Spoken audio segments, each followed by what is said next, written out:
नमस्ते दोस्तों, मैं डॉक्टर अनीता और मेरे चैनल पर आप सभी का बहुत बहुत स्वागत है। और हम पढ़ रहे थे कबीरदास के मन का अंग। इसमें जो 10 साखियाँ हैं उनकी व्याख्या हम कर चुके हैं और आगे की जो साखियाँ हैं उनकी व्याख्या हम यहाँ देखेंगे।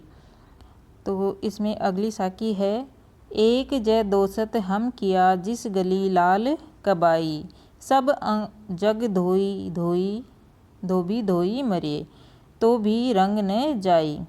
अब यहाँ पर गली यानी गले में, कबाई यानी चोंगा। तो कबीर कह रहे हैं कि एक जय दोस्त हम किया, यानी हमने एक ऐसा दोस्त बना लिया है या अपने मन को एक अपना मित्र बना लिया है, जिस गली लाल कबाई, जिसके गले में लाल रंग का चोंगा, कबाई यानी चोगा पड़ा हुआ है या चोगा धारण उसने कर रखा है। सब जग धोबी धोई मरे, यानी संसार के जितने भी ऐसा धोबी थे इसे धोते धोते मर गए या थक गए तो भी रंग न जाई, लेकिन फिर भी इसका रंग नहीं जा रहा या रंग नहीं छूट सका। तो यहाँ पर भावार्थ में देखें तो प्रस्तुत साखी में उच्च स्तरीय मन का वर्णन है। इस मन को अपना मित्र बनाने से मानव साधना में प्रगति करता है। कबीर कहते हैं कि हमने शुद्ध उच्च स्तरीय मन को अपना मित्र बनाया है, जिसके गले में लाल चोंगा पड़ा हुआ है। निम्न स्तरीय मन विषय प्रवण होता है, उच्च स्तरीय मन स्वभावतः प्रभु प्रवण होता है। यह जो मन है वो ऐसा लाल चोंगा पहने हुए हैं कि सारे संसार की धोबी इसे धोते धोते थक जाए तो भी इसका रंग नहीं छूट सकता। अर्थात उच्च स्तरीय मन में प्रभु प्रेम स्वभावतः प्रगाढ़ होता है और वह किसी भी ढंग से कम नहीं हो सकता। यहाँ पर लाल कबह में व्यंजना है कि मन अनुराग से परिपूर्ण है। मन ही मनुष्य के बंधन और मोक्ष का कारण भी होता है। इसमें रूप का अतिशयोक्ति अलंकार का प्रयोग किया गया है। फिर अगली साखी है, पानी ही ते पातला, धुआं ही ते क्षीण, पवना वेगी उतावला, सो दो सत कभी किन है। क्षीण यानी सूक्ष्म या पतला, उतावला यानी उत्सुक। यहाँ पर कबीर कह रहे हैं कि मैंने जिसको अपना मित्र बनाया है, मैंने जिस मन को अपना मित्र बनाया है वो कैसा है, पानी ही ते पातला, यानी पानी से भी अधिक पतला है, और धुआं ही ते क्षीण, और धुएं से भी अधिक सूक्ष्म है। पवना वेगी उतावला, और पवन से भी ज़्यादा तेज गति से चलने वाला है। सो दो सत कभी किन है। तो यहाँ तात्पर्य है कि जो ये मन है वो कैसा है, पानी ही से पतला है और धुआं से भी ज़्यादा क्षीण है, सूक्ष्म है, और पवन की गति से भी ज़्यादा तेज चलने वाला है। तो उच्च स्तरीय मन जो है अत्यंत सूक्ष्म और गतिशील है। यदि इसको अपना मित्र बना लिया जाए, अर्थात इसको उचित उपयोग किया जाए, तो हमें परम पद तक पहुंचा जा सकता है। ये यानी मन के माध्यम से हम ईश्वर तक पहुंच सकते हैं। इसमें व्यतिरेक अलंकार का प्रयोग हुआ है। अगली साखी है, उसमें कबीर कह रहे हैं कि कबीर तूरी पलड़ियाँ चाबक लिया हाथी, दिवस थका सोई मिले पीछे पड़ ही ज्ञाती। यहाँ पर कबीर तूरी पलड़ियाँ, तूरी यानी घोड़ी। कबीर कहते हैं कि मैंने जो मन रूपी घोड़ा है उस पर अपनी जीन कस लिया है, पलड़िया यानी जीन कस लिया है, और चाबक लिया हाथ, और उसकी चाबक को अपने हाथ में ले लिया है। दिवस थका साई मिलो, यानी ये जो दिवस यानी दिन है, ये जो दिन है, ये मन रूपी जो अश्व है वो इधर उधर न भटके या एकाग्र भाव से रहे। यानी अभी तो दिन थका साई मिली है, यानी दिन में साई मिल जाए, पीछे पड़ी ही ज्ञाती, उसके बाद तो रात हो जाएगी। यहाँ पर भावार्थ में देखें तो कबीर कह रहे हैं कि मैंने मन रूपी घोड़े पर एकाग्रता की जीन कस लिया है, संयम रूपी चाबक जो है वो अपने हाथ में ले ली है, जिससे मन रूपी अश्व जो है इधर उधर नहीं बहके अर्थात एकाग्र भाव बना रहे। इस साखी के द्वितीय चरण दिवस जीवन का प्रतीक है और ज्ञाति मृत्यु का। जीवन रूपी दिवस के रहते हुए मैं मन रूपी अश्व पर चढ़कर अर्थात मन की एकाग्रता द्वारा प्रभु से मिलना चाहता हूँ, अन्यथा मृत्यु रची रात्रि आ जाएगी, तब प्रभु से मिलना कहाँ संभव होगा। इसमें रूप का अतिशयोक्ति अलंकार है। अगली साखी है, मनवा तो उधर बस्या बहु तक झीणा होई, आलोकन सचु पाइया कबहू न न्यारा होई सोई। अधर यानी बीच में, जिसका आधार न हो, शून्य, ब्रह्मरंध्र, क्षीण, सूक्ष्म, सचु यानी आनंद। कबीर कह रहे हैं कि मन तो उधर बसा यानी मेरा मन जो है वो इतना सूक्ष्म हो गया है कि वो उधर बसा यानी पर जो ईश्वर है उसके सानिध्य में बस गया है। मेरा मन जो इधर ईश्वर के सानिध्य में बस गया है और वो इतना क्षीण हो गया है या सूक्ष्म हो गया है कि आलोकन सचु पाइया, आलोकन यानी देखने पर भी, या अमरलोक के सचु पाइया या सचु यानी सुख को, सचु यानी आनंद, पाइया यानी आनंद प्राप्त कर लिया है, अमरलोक के सुख को उसने प्राप्त कर लिया है। और कबहू ने न्यारा सोई, और वह कभी भी अब उससे अलग नहीं रहना चाहता।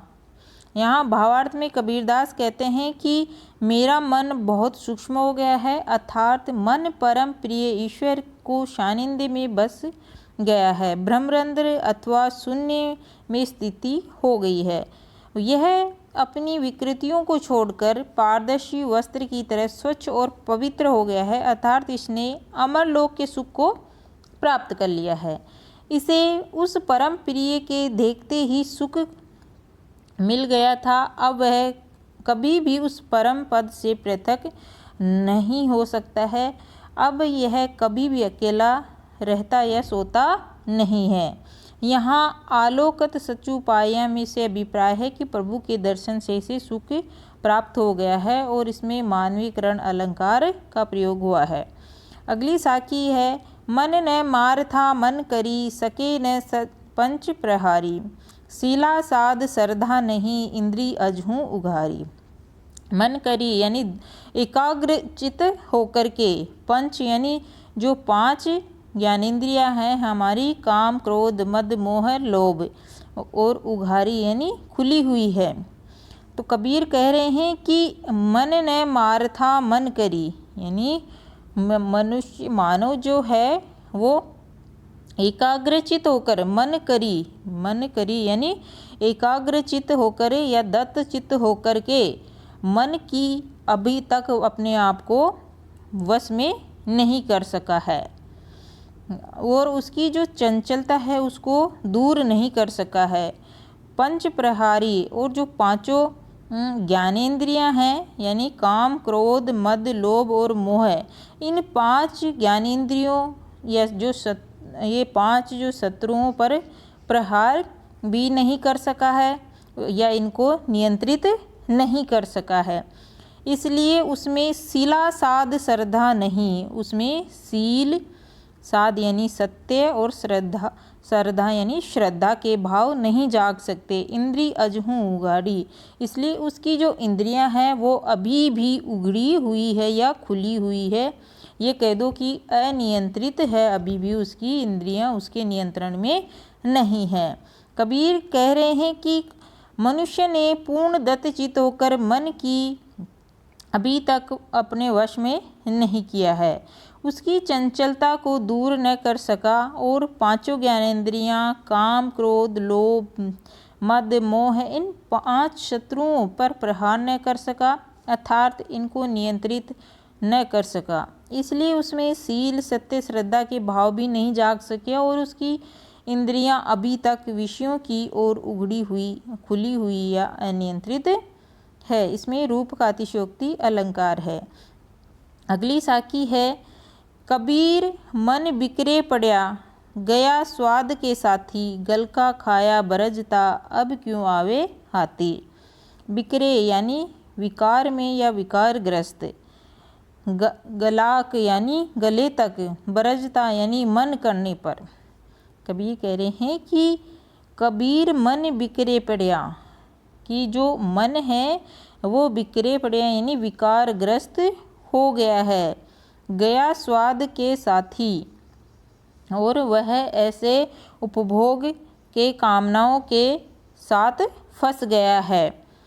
गल का खाए बरजता, गल का यानी गले तक खाया हुआ भोजन प्रयत्न करने पर नीचे उतरेगा ही, उसको किसी भी प्रकार से रोका नहीं जा सकता। जिसका भोजन गले तक पहुंच गया वो नीचे उतर के ही रहेगा, उसको रोक नहीं सकते। अब क्यों आवे हाथी, अब उसको किसी भी प्रकार के से हाथ बस में या वापस से नहीं निकाल सकते। तो इसी प्रकार से कबीर ये कह रहे हैं कि जब मनुष्य का मन जो है विषय वासनाओं में लिप्त हो जाता है, तब समझाने पर भी उस पर नियंत्रण संभव नहीं हो पाता है। कबीर कह रहे हैं कि मन विकारग्रस्त हो गया है, उपभोग की कामना के साथ फंस गया है। गले तक खाया हुआ भोजन प्रयत्न करने पर नीचे उतरेगा ही, वह रोका नहीं जा सकता। उसी प्रकार जब मन विषयों में पूर्ण रूप से लिप्त हो जाता है, तब समझाने पर भी उस पर नियंत्रण संभव नहीं हो पाता है। यहाँ पर गल का शब्द अस्पष्ट सा है। फिर अगली साखी है, कबीर मन गाफिल भया, सुमिरन लागे नाही, छजी सहेगा सासना, जन की दगाह माहे। शासनो यानी कष्ट, दरगाह यानी दरबार या सभा। कबीर इसमें कहते हैं कि मन गाफिल भया यानी मन जो है विकारग्रस्त हो गया है या अपने लक्ष्य से भटक सा गया है, और सुमिरन लागे नहीं, और वो प्रभु के अब स्मरण में नहीं लग रहा है। छजी सहेगा सासना, जन की दरगाह माहे, यहाँ जम आएगा, जम यानी यम। तो यम की जो दरगाह है, यम के दरबार में उसको अब सहेगा सासना यानी कष्ट भोगना ही पड़ेगा। यहाँ पर मानवीकरण अलंकार है। कोटि कर्म पल में कई, बहु मन बिणिया स्वादी, सतगुरु शब्द न मानी, जन्म गवाया बादी। शब्द यानी उपदेश, स्वादी यानी स्वाद में, बादी यानी व्यर्थ है। कबीर कह रहे हैं कि कोटि कर्म पल में कई, हमारा जो ये मन है, मन विषयों के स्वाद में, मन बिणिया स्वादी यानी विषयों के स्वाद में इस प्रकार से लिप्त हो गया है कि ये एक ही पल में करोड़ों कर्म कर डालता है या करोड़ों कर्म कर सकता है। सतगुरु शब्द न मानी, और ये जो मन है वो सतगुरु के शब्द न मानी यानी उपदेशों को नहीं मानता है, यानी ये विषयों के आकर्षण में इस प्रकार लिप्त हो गया है कि उसको शब्द गुरु के अच्छे शब्द सुनाई या उनके उपदेश सुनाई नहीं देते हैं, वो उनको मानता ही नहीं है। और जन्म गवाया बादी, और उसने अपना जो जीवन है, जन्म है, वो व्यर्थ में ही गवा दिया है, नष्ट कर दिया है। यहाँ पर विषयों के आकर्षण के प्रभाव का वर्णन है, मन के भटकाव का चित्रण किया है कवि ने। फिर अगली साखी है कि मैं मनता मन मारी के, घट ही माहे घेरी, जब ही चाले पीठी दे, अंकुश दे दे फेरी। मैमंत यानी मजो मत या उन्मंत जो हाथी होता है उसके समान। कबीर कहते हैं कि मैमंता मन मारी के यानी मनमत हाथी के जैसा या उन्मंत हाथी के समान जो मन है, वो मन मारी के यानी मन को मार करके, और घट ही मोहे घेरी, और उसको माहे घेरी यानी अंदर ही रोक करके, अपने भीतर ही रोक करके अपने वश में करना चाहिए। हमारे मन को हमारा मन कैसा होता है, मदमत हाथी के समान होता है और उसको वो जो मन है उसको भीतर ही रोक करके अपनी वश में करना चाहिए। जब ही चाले पीठी दे, और वो जब भी विषय वासनाओं की ओर जाने को उत्सुक होए तब उसे अंकुश दे दे फेरी, उसे अंकुश से या अंकुश के ज्ञान के अंकुश से उसे वापस रोक लेना चाहिए। यहाँ पर विषयक्त मन की तुलना मनमत हाथी से अत्यंत उपयुक्त और सटीक बन पड़ी है। यहाँ पर रूप का अतिशयोक्ति अलंकार है।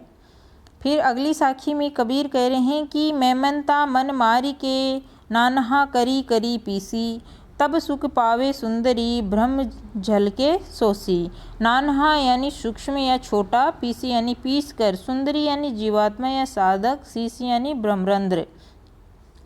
मैमनता मारी के यानी जो ये मदमत हाथी के समान हमारा मन है उसको हमें कैसा करना चाहिए, अपने वश में करना चाहिए, नियंत्रित करना चाहिए। नानहा करी करी पीसी, नाना यानी छोटा कर लेना चाहिए, उसको सूक्ष्म बना देना चाहिए। कैसे, पीसी पीसी, पीस यानी पीसते पीसते उसको इतना अपनी साधना से उसे पीसते पीसते इतना छोटा या सूक्ष्म बना दे कि तब सुख पावे सुंदरी, कि जो सुंदरी जीवात्मा रूपी सुंदरी है उसको वास्तविक आनंद की प्राप्ति हो सके। ब्रह्म जल के सोची, और ब्रह्मरंध्र पर ब्रह्म की जो ज्योति है वो प्रकाशित हो सके। यहाँ भावार्थ में कबीर कह रहे हैं कि इस मदमत हाथी के समान मन को वश में कर, अपनी साधना से तू उसे पीसते पीसते इतना छोटा अर्थात सूक्ष्म बना दे कि वह ऊपर चढ़कर ब्रह्मरंध्र में जा सके, तभी जीवात्मा रूपी सुंदरी वास्तविक आनंद को प्राप्त कर सकती है और ब्रह्मरंध्र पर ब्रह्म की ज्योति प्रकाशित हो सकती है। तो दोस्तों आज हमने ये जो मन का अंग है कबीर दास का, उसके 10 साखियाँ आज पढ़ी है और अभी आगे की साखियाँ अगले वीडियो में लेकर आऊँगी। आज के लिए इतना ही काफ़ी है। वीडियो अच्छा लगा हो तो इसको लाइक कीजिए, शेयर कीजिए और चैनल को सब्सक्राइब कीजिए। साथ ही बेल आइकन का बटन ज़रूर प्रेस कीजिएगा ताकि मेरे द्वारा बनाए गए वीडियो का नोटिफिकेशन आप तक पहुँच सके। धन्यवाद।